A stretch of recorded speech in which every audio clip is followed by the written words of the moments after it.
Warga berdatangan ke Kedutaan Besar Vatikan untuk mendoakan pemimpin tertinggi Gereja Katolik sedunia sekaligus Kepala Negara Vatikan Paus Fransiskus yang wafat pada Senin lalu. Warga diperbolehkan masuk ke area Kedutaan Besar dengan menunjukkan undangan atau kartu identitas pribadi. Sejumlah karangan bunga dan duka cita juga tampak berjejer di dalam kompleks Kedutaan Besar Vatikan.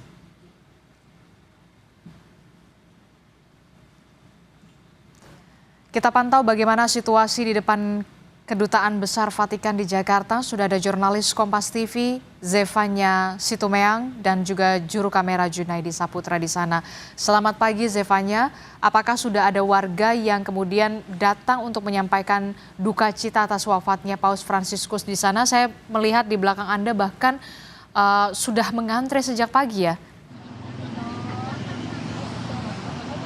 Ya, Disti, antrean ini sudah terlihat sejak pukul 8 pagi tadi, kurang lebih, di mana bermula dari hanya sekitar 4 orang, dan sekarang ini kalau saya lihat bahkan sudah memanjang sekali, lebih dari 10-15 orang ini sudah mengantri di depan Kedutaan Besar Vatikan untuk Indonesia. Tadi kalau saya lihat ini mulai dari anak muda, Gen Z, sampai lanjut usia, ini mengantri untuk mendoakan kepulangan dari Paus Fransiskus, di mana sejumlah warga ini yang bahkan tidak hanya umat Katolik, bahkan seorang Muslim ini saya lihat ini juga ada yang mengantre di depan Kedutaan Besar Vatikan untuk mendoakan sosok Paus. Saya akan menyapa salah satu umat Katolik, bahkan kalau saya lihat bajunya ini memakai kaos Paus Fransiskus. Boleh saya sapa, selamat pagi, dengan Ibu siapa? Selamat pagi, saya Catherine. Oke, Ibu Catherine, Ibu boleh mungkin disampaikan ini sudah mengantri dari pukul berapa dan kemudian mau mendoakan Paus ini bersama dengan siapa? Saya tadi sama teman-teman sampai sini jam 8.30. Terus ya kami mau mengucapkan bela sungkawa atas berpulangnya Paus Fransiskus. Oke, baik. Ibu mungkin boleh diceritakan, Ibu ini melihat sosok Paus Fransiskus ini seperti apa sih? Untuk saya pribadi, dia Paus yang sangat humble, humanis, nggak jaim. Dan yang saya mengena sekali itu karena beliau mengatakan bahwa Tuhan itu sangat maha rahim. Jadi apapun kondisi kita sebagai manusia, walaupun penuh dosa, merasa tidak pantas, itu nggak perlu merasa malu, karena Tuhan pasti akan memaafkan dan akan menerima kita apa adanya. Pada saat kunjungan perjalanan apostolik Paus ke Indonesia, apakah Ibu juga ikut melihat menyambut kedatangannya pada saat itu? Iya, saya kebetulan dapat misa di Gelora Bung Karno. Terus sebelumnya waktu Paus mengunjungi Istana Merdeka, kami sama teman-teman sempat kejar-kejaran untuk ngikutin berdiri di pinggir jalan. Oke. Berarti Ibu mengikuti misa yang dipimpin oleh Paus langsung pada saat itu ya? Kesan apa yang Ibu merasakan misa yang kemudian ini dipimpin langsung oleh Paus Fransiskus? Aduh, kesannya itu mengharukan sekali karena segitu banyak orang berkumpul di situ dan kita bernyanyi bersama, berdoa bersama. Dan Bapak Paus itu sangat bisa membuat kita semua merasa sukacita. Baik, terima kasih Ibu Catherine. Ini juga temannya ya, bersama teman-temannya ya. Terima kasih Ibu sudah berbagi dengan Kompas TV. Ini juga saya mau menyapa satu lagi, ada Ibu Susi.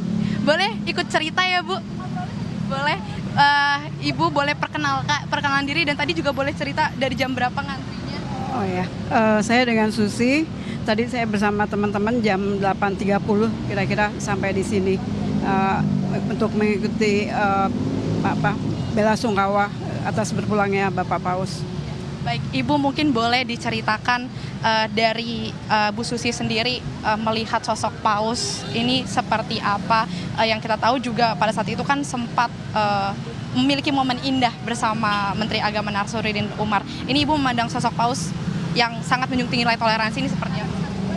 Ya, dengan kita melihat waktu itu dengan Bapak Imam Besar kami yang sekarang menjadi Menteri Agama, itu kan kita lihat sekali bahwa seperti tidak ada perbedaan.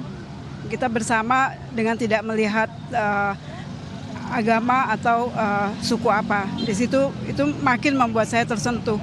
Selain itu memang kesederhanaan dari beliau itu betul-betul sebagai seorang yang orang besar gitu dan orang nomor satu untuk umat Katolik, tapi punya kesederhanaan yang saya belum pernah lihat dari yang sebelumnya.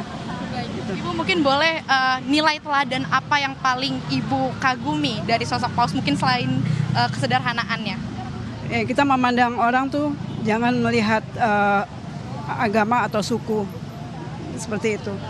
Oke, baik. Terima kasih Ibu Susi untuk ceritanya. Ibu-ibu semua semangat untuk antusiasmenya mau mendoakan, mengantarkan kepulangan dari Paus Fransiskus, Adisti, karena juga tadi kalau saya bisa menginformasikan ini untuk mendoakan Paus di Kedutaan Besar Vatikan ini dibagi ke dalam 2 sesi. Di mana sesi yang pertama ini akan dimulai pada pukul 10 hingga 12 siang dan nanti akan dilanjut lagi di sesi kedua untuk warga yang belum bisa mendoakan di pagi hari bisa datang di pukul 2 siang sampai dengan pukul 5 sore. Dan untuk Kedutaan Besar Vatikan sendiri ini masih terus dibuka hingga hari Kamis besok. Tapi kalau untuk hari Kamis besok ini hanya dibuka sampai dengan pukul 4 sore dikarenakan di pukul 6 sore nantinya dari Gereja Katedral Jakarta ini akan menggelar misa arwah yang akan dipimpin langsung oleh Duta Besar Vatikan untuk Indonesia. Adisti. Baik, terima kasih informasinya jurnalis Kompas TV Zefanya Situmeang dan juga juru kamera Junaidi Saputra melaporkan langsung dari Kedutaan Besar Vatikan di Indonesia. Terima kasih Zefanya.